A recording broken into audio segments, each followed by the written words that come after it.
Hello, Savages. Welcome to your spoon-fed edition of SavageRiffs.com. We're looking at the 77th CIT of the Tomorrow Legion and their battle against the coalition that one of the players, Antipas, was like, no, I'd rather have it against some ancient evil called the Night Terror, and I'm more than happy to oblige.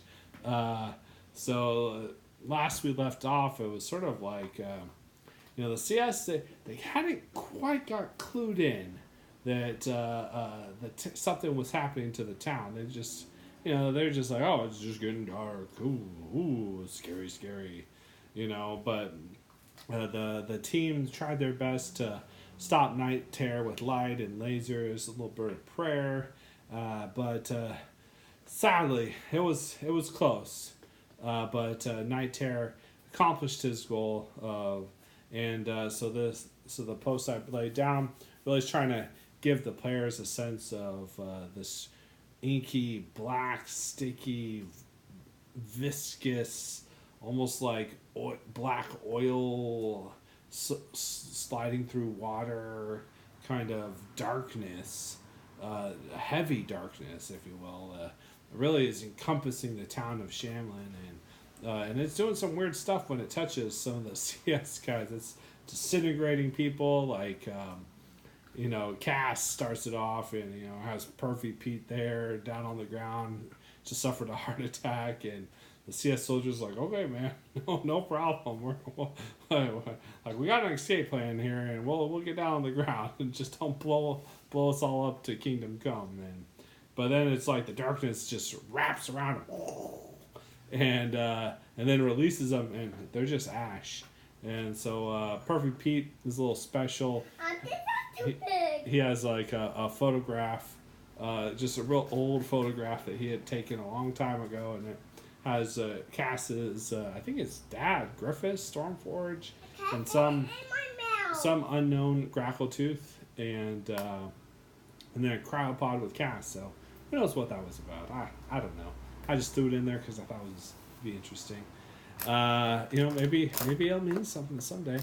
And then we go right into Antipas. One of my favorite parts is giving Antipas a daughter born from CS True Atlantean descent. So you gotta read the details on that one. Where Daniels is like, you have and then like she rockets out of there just in time to leave it a little bit vague of what she was talking about. But yeah, who knows what happened to that old Cyber Knight McGregor? Maybe he died, maybe he didn't. Maybe he'll find out, maybe it won't. Who knows? And then go into got a little Winston Jones action. I like putting those guys together because they're riding a hover cycle, but try to give them a little split there, and then brought them back together in an OCC where they meet some of Jones's former allies from the Black Company, which turns out to be three allies the 77th had met earlier.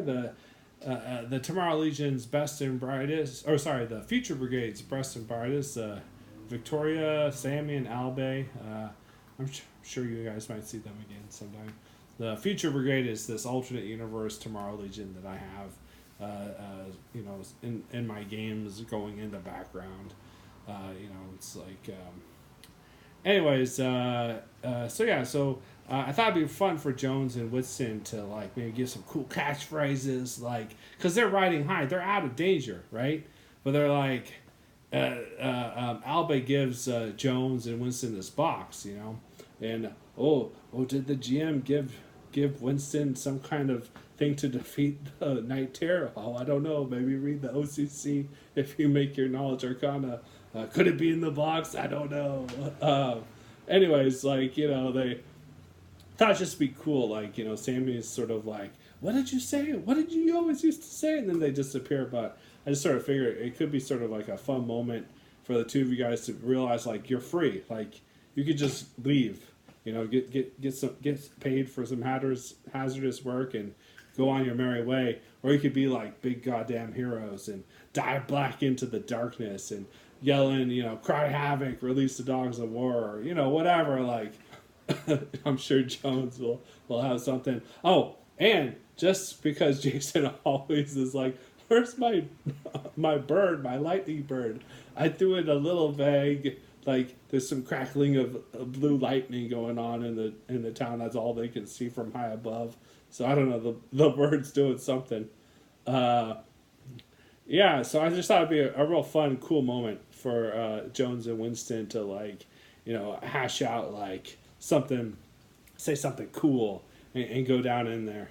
And then then we got a little owl. I thought it'd be sort of fun to actually have her see her dad via like a hologram projection from the cyborg she's fighting to see like what is this guy talking about. And so he projects some footage of the beginning of the Tolkien War where the Red Ravenger destroyed like something ridiculous like 8 death heads and then slept the entire rest of the war or something like that.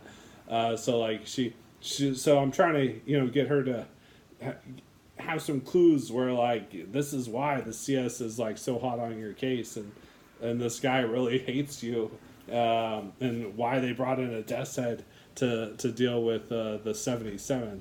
As you can the similarities are striking, even if the size isn't quite right. I don't know. There's that's what she said joke in there someplace. Okay. Oh, Charlie, give me 1 second.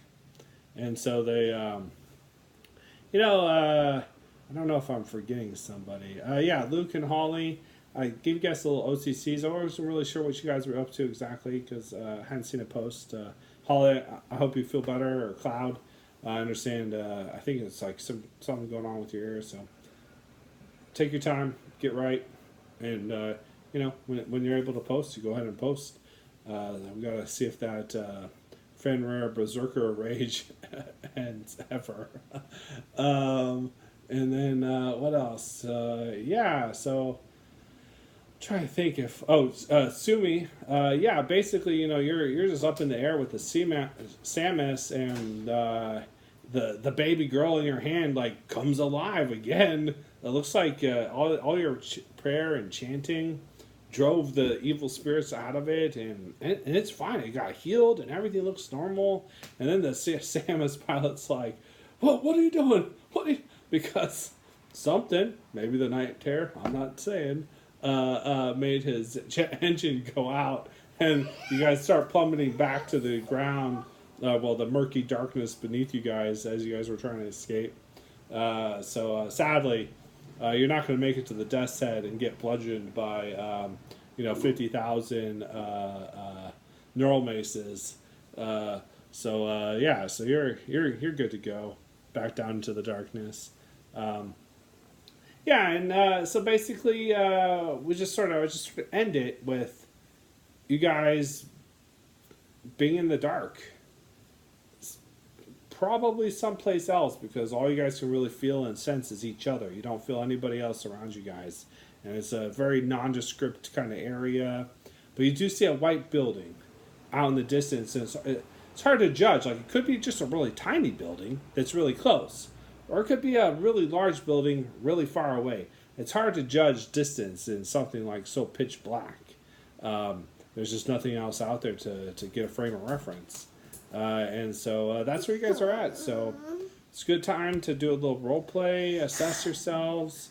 It's Charlie's birthday in a few days. You gonna say hi, Charlie? Hi. Yeah. So anyways, thanks for listening and thanks for watching. I hope you guys really enjoyed it.